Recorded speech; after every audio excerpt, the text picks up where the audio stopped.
This is Forest After Dark with writing tips and advice if you are working on a novel yourself. I am going through my own journey of writing a novel, second book in the Cyberpunk trilogy. First book, The Glass God, is available on Amazon, link in the description below.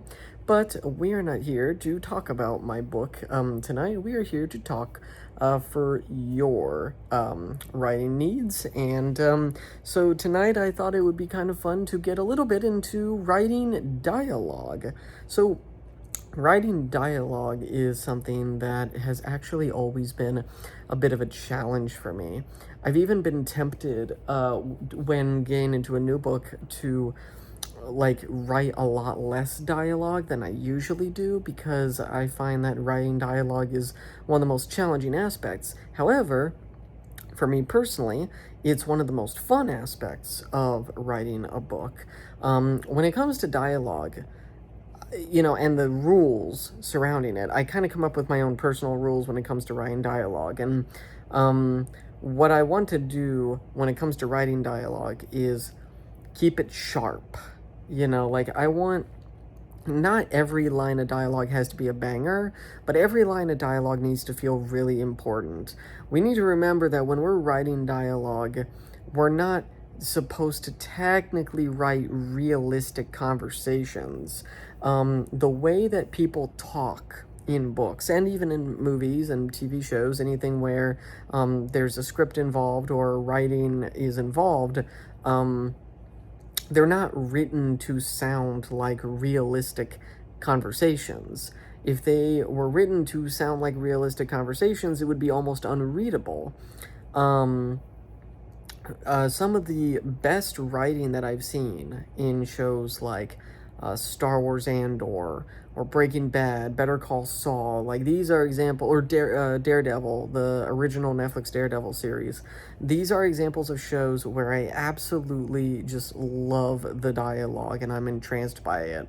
However, each of these shows utilizes dialogue differently. Each of them have great writing, but the dialogue is utilized differently.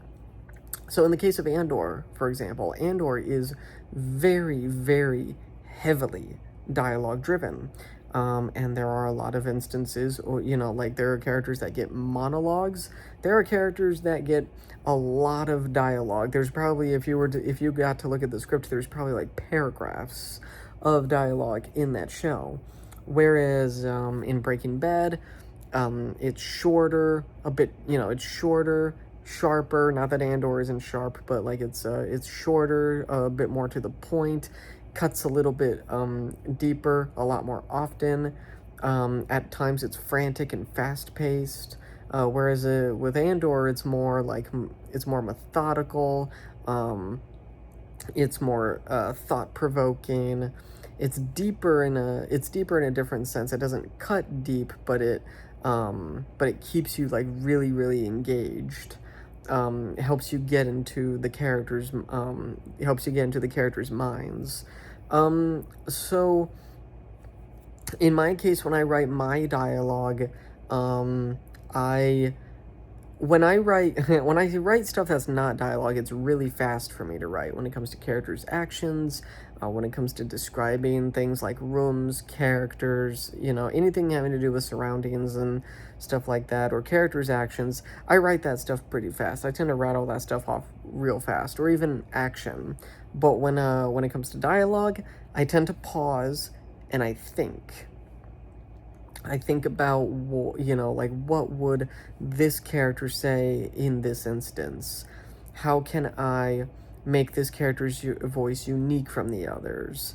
How can I keep it short, sweet, to the point, but still have something creative to say?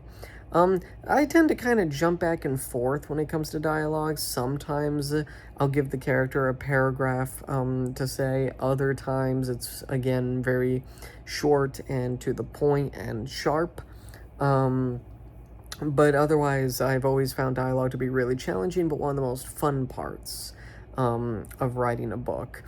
There are very few things that's satisfying about writing, like when it comes to writing a book. There are very few things about the process that's more satisfying than a conversation between characters written well. And when you get to go back and you read that conversation from beginning until the end, read it out loud too. When you go back and you reread stuff that you've written, read it out loud to yourself, or read it out loud to someone nearby who, excuse me, is willing to listen. There's very few things when it comes to writing a book that feels more satisfying than a conversation well written. So keep that in mind when you're writing your dialogue. And let me know how you like to write your dialogue. Do you like to keep it short? Do you like to keep it, just straight to the point? Do you like it long and methodical and thoughtful? An example that I just thought of, actually, when it comes to a show that relies very little on dialogue and more on action is Samurai Jack, if we want to, kind of do a throwback there. Genndy Tartakovsky is someone who tends to use very little dialogue when telling his stories and prefers to stick really close to visuals. I mean, in all honesty, you can tell, excuse me, my God, you could tell that he is a fan of silent films, and honestly, I don't know if that's exactly the case. It wouldn't surprise me if he was, though. So yeah, that is what I've got for you tonight. I do these every night on my journey through writing my second book. If you got anything you want to say in the comments about how you write dialogue, let me know. And if you like what you watched here and want to get more of it, be sure to like and subscribe, because I do this almost every night with some rare exceptions. I'll see you guys next time.